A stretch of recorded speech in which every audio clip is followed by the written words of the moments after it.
to the cooler from another location. As darkness faded and the sun rose, the restaurant was swarmed with police and emergency vehicles. The Smyrna police force was joined by members of the Tennessee Bureau of Investigation, one of whom was Agent Dan Royce. Royce was a forensic scientist with expertise in firearms identification and also served on the violent crime response team. Royce first went to the scene at Kmart, where he made a videotape of the crime scene and recorded his observations. He then proceeded to Captain D's, where he made the initial identification of the two victims and also established that the two cars parked there belonged to Scott Myers and Brian Spate. Agent Royce established that the closest footpath between Captain D's and Troy Snell's vehicle was approximately 1,100 feet, almost the length of 4 football fields. The area was painstakingly searched by officers for anything that could be tied to the murderers, but produced no significant evidence. The safe at the restaurant was carefully examined.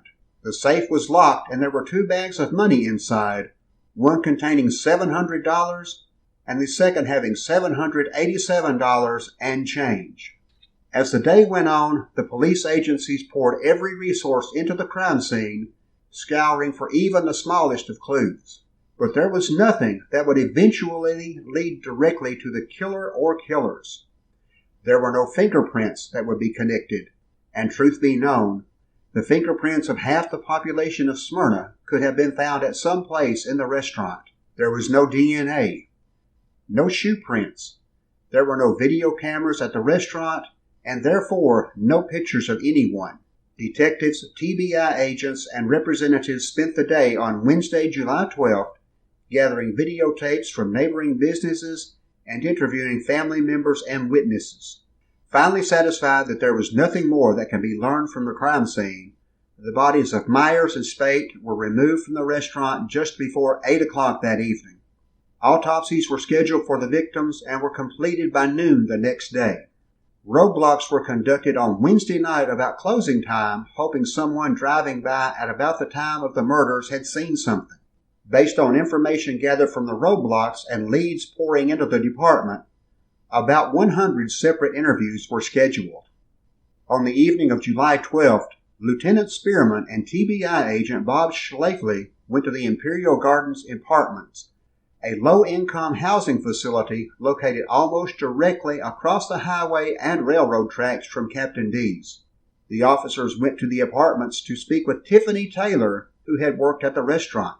They came face to face with 2 other persons they didn't anticipate. Lieutenant Todd Spearman. Well, we were questioning, we originally were there for the sister of one of the subjects who had lived at the Imperial Gardens. And just so happened that the person that we were actually looking for was in one of the back bedrooms. So they came to the front and started interviewing. We started speaking with Miss Taylor at the time. That was our first encounter with Miss Taylor. During that interview, I was secondary and the TBI agent was the lead interviewer. And I was doing most of my observations on what she was talking and what she was wearing. During that interview, there was a knock at the door. And a potential second suspect that she had just told us that she had been with the night before, or the sister had told us, knocked on the door. And when the door closed, they identified him as the person that was with him, which would have been Percy Palmer. And so what we did is I went to try to locate Percy Palmer, and I kept a visual contact with him until a second group of interviewers could get there to talk to him, interview him, or speak with him. To spearhead a massive investigation would take someone with not only great investigative skills, but also administrative skills to keep the whole thing together and functioning. The day of the murders, Police Chief Mike Beach appointed Detective Rick Hall to lead the investigation for the Smyrna Police Department. Talk about getting thrown into the deep end of the pool. Hall had been a general assignment detective for only 6 months or so when he was assigned the lead as the same day of the murders. Immediately following the murders, the phones rang off the hook with tips. In the days following the initial investigation, the police department went silent. Perhaps not necessarily because they didn't have anything to say, but as Assistant Chief Kevin Arnold said, to protect the investigation. Arnold said, One reason we're being silent is for the simple reason that we want to see the person or persons responsible brought to justice. We'll not rest until whoever is responsible for this is brought to justice. Police Chief Mike Beach said, "We're putting everything we have, all our resources, into this investigation." Rick Hall tells us about the long hours that taxed the officers' minds and bodies. We arrested them 11 months later, and I can tell you that I worked 38 hours straight, and they sent us home and I got a call 3 hours after I got home and went back out, and I worked 27 more hours when that happened. But total, there's not a day that I don't work 16 hours for months. Months. We worked 7 days a week, 16 hours a day for the first 42 days. Captain Dees initially laid out $10,000 as reward money, hoping that a reward would increase the likelihood that the crime would be solved quickly. As the case continued and leads seemed to dwindle, other sources of reward money, ranging from the local newspaper publishing company to the governor's office, pledged additional funds. The reward eventually grew to $70,000. Within a couple of days of the murders, plans were made to lay the victims to rest. Services for Troy Snell were scheduled for Monday, July 17th at the Woodfin Funeral Chapel in Smyrna, which was a 5-minute walk from the restaurant where he worked. Snell was survived by his parents, 2 sisters and 1 brother, and 1 maternal grandparent. On the day of the funeral, local residents lined the street in a show of support. Unavoidable, but in a cruel twist, the funeral procession passed right in front of the Captain D's restaurant. His marker at Woodlawn Memorial Park in Nashville reads, "To our beloved son, whose smile and laughter touched so many lives in so short a time, you shall remain in our hearts forever." A visitation for Brian Douglas Spate, born on Christmas Day 1970, was also set for July 17th at the Davis, Campbell, and McLean Funeral Home on Jefferson Street in Nashville. He was survived by his mother, his daughter Alicia, his grandmother, and 2 sisters, as well as an extended family.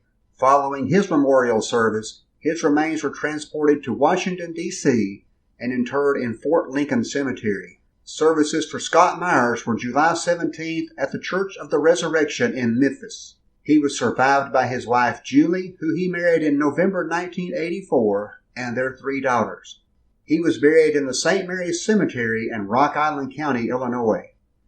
An avid Chicago Cubs fan, his tombstone bears a Cubs logo above his name. All of the funerals and related expenses were paid for by Captain Dees. The company also paid for the trips and accommodations for the families to travel to the Nashville area. They also took care of changing the locks on the Myers family home in Memphis and paid for the families of the victims to attend the murder trials.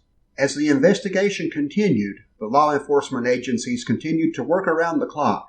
The police remained tight-lipped, not wanting to give out any information that could be misinterpreted. There were several questions that were basic to the case that investigators didn't address, among them the most fundamental. How did the murderer or murderers actually get inside the restaurant? Along with that question comes this one. If Troy Snell was spotted inside the restaurant at approximately midnight, how did his car and his body end up behind the Kmart shopping center 1,100 feet away? The long hot summer of 2000 wore on. The case may have faded slightly in the public eye, but was never far from the detectives' minds. Summer turned into fall, and on October 16th, a press conference was conducted at the Smyrna City Hall where police and the parents of Troy Snell appealed to the public for help. Detective Captain Laura Williams asked for a specific Crime Stoppers caller with the code number 2000-7027 to call them saying they had a particular interest in the information that caller had provided. Although no specific details were released, it was revealed that the case had been submitted for review by the famed Behavioral Sciences Unit of the FBI at Quantico, Virginia. Captain Williams also said that identifiable evidence had been obtained from the restaurant and from Troy Snell's car. She went on to say that they knew robbery would be a motive as money had been taken and that police did have suspects, although she declined to give a number. Williams also said rumors that nothing was happening on the case because of the limited information released were absolutely false. In fact, 7 Smyrna detectives and as many as 11 agents from the Tennessee Bureau of Investigation had investigated more than 1,000 leads. Police were protecting what information they did have to ensure that any Crime Stoppers callers did indeed have first knowledge of the crime. In the spring of 2001, the Smyrna police enlisted the Fox network show America's Most Wanted in an effort to break the case. On May 19, 2001, the segment aired and the case immediately gained momentum. A woman named Brooke Nason and her boyfriend, Chris Hines, came forward with information and were immediately hired as paid informants. While the case was active, investigators could not say specifically what they were told by the informants, but now Detective Rick Hall can tell us what went on during the broadcast. They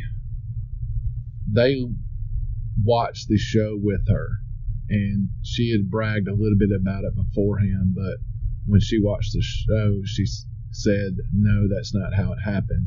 They don't know what they're talking about. This is what happened. And she basically laid out her rendition of events that occurred, and then they come forward with that. And we made points that we released to the media, but there's things that we didn't disclose that she kind of hinted around some things that we didn't get out there, so we knew it was going to be a pretty good lead. Detectives were set up in 2 motels in Nashville, with informants in one room equipped with the audio and visual surveillance equipment connected to an adjacent room filled with homicide detectives.